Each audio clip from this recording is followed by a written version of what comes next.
So winter prep is continuing for me here. First step is mite control. Second step is making sure that these hives are getting up to weight by feeding them. I've got frame feeders in some and buckets in the other. My third step is insulating the top under the lid, and I do that essentially to keep condensation from forming over the cluster in the wintertime. Here in Wisconsin, it's an absolute necessity. I'm not sure if it's a necessity south of Mason-Dixon line, but it seems to be a necessity up here if you want live bees come spring.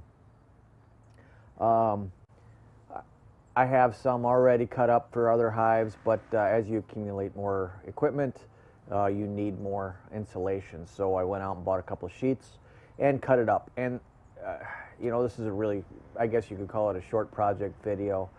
I went out and bought 4x8 sheets of 2-inch foam insulation from Lowe's. You can get it at Home Depot or Menards or just about any, you know, box hardware store that there is. I used Greenspan. You can use Formular, which is Pink Panther stuff. It's a little bit more expensive.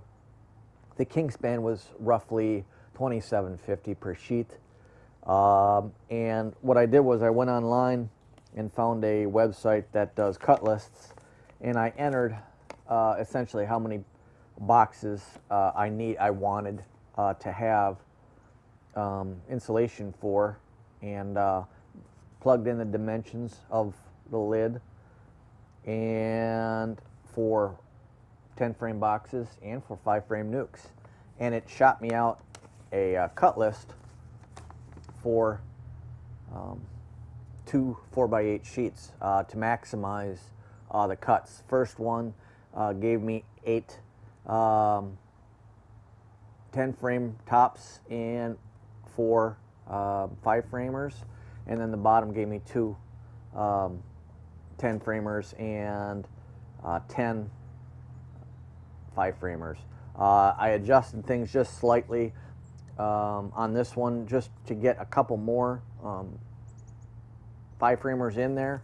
So when all was said and done, I ended up with 10 frame lids and 19 5 framers out of 2 4x8 sheets. But you can find these cut lists. This one was called Workshop Buddy, I think. But you can just Google search for a cut list calculator, and then plug in your dimensions. You know, whether you have 4 framers, 5 framers, 6 framers, 8 framers, or 10 framers. It doesn't really matter. Plug in the dimensions, and it will give you a decent cut list for you. I used all I used to cut it was a utility knife, you know, and a measuring stick to a ruler to measure it, and it went pretty quick. I did a short video showing me measuring and cutting these up. Unfortunately, I didn't have the sound on for whatever reason, so you know, we'll do it as a sped up version. You don't have to watch me you know, go through and cut these, but you can get a good sense as to how easy this really is. I have to wait until my last bit of syrup has been taken off for all my hives with bucket feeders on them. I have quite a few buckets on them, and I have quite a few others with frame feeders. Now the frame feeders, this works well for. I can just remove this and put the insulation on, and then just replace it.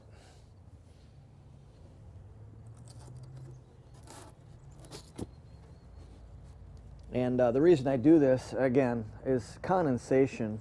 I can tell already it's got down to 36 degrees last night. If I was to pull up that Reflectix inner cover, I could see moisture, and I've already pulled it up and I could already see it forming on the underside of it, because obviously we have a warm hive with high humidity and a cold surface. So what we're trying to do is get a good insulation blanket so we don't have the condensation occur on the lids to drip down on top of the bees all winter long. That's the ultimate goal of it. But as you can see, fairly easy. The reason now people, some guys, they don't even use their lids in the wintertime. They just put the insulation down. They put rocks over the top of it. You can do that. That's fine. I got some robbing going on here. We're pretty much in a dearth. The nectar's done here. Other guys put it on top. You can put the insulation on top of your lids too. With mine, I have kind of a gap here. You know, if you have these are migratory covers. If you have the standard lids that just slide over the top, yes, you can put the insulation on top. But then you're going to have to put a rock over the top of the insulation. Just makes it easier for me if I can just put my lid right on top of the insulation itself. But again, all there is to it, why don't you just take a look and you can see how easy it is. Again, I use this stuff. It's just Greenspan, 2-inch I use. It's got an R value of 10 on it. Even says 10 right here on the insulation. And it just seems to do the best job for the wintertime for me.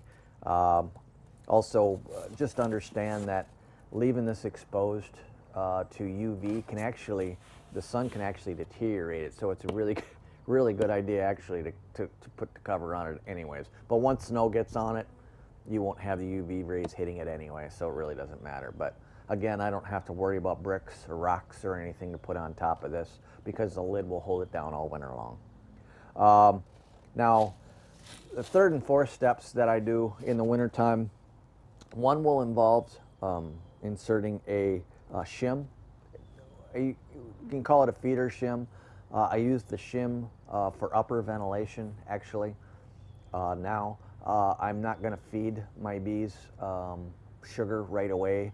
What I found was sugar bricks or sugar boards put on right away in the fall. The bees will actually go right up underneath the sugar and start consuming that. And then when it gets cold, they won't, because they've consumed all the sugar and leaving the honey down, they won't go down for it. I would rather have them start at the bottom and work their way up. If worse comes to worse, you can always throw sugar on. Because I have the shims on really quick whenever they need it in February or March or whenever. But again, I would rather have them not go straight up to the sugar because I think that they see sugar as, they see the honey as a stored resource, but a sugar as a unstored resource. So they go up and try to get it and bring it into the hive. And that can be a little bit dangerous. That's just my take from my observations on it. I don't like to have them go straight up to the sugar, but every single hive, as soon as I put the sugar on, you'll see the bees go right up to it. They can smell it, and they see it like they see nectar.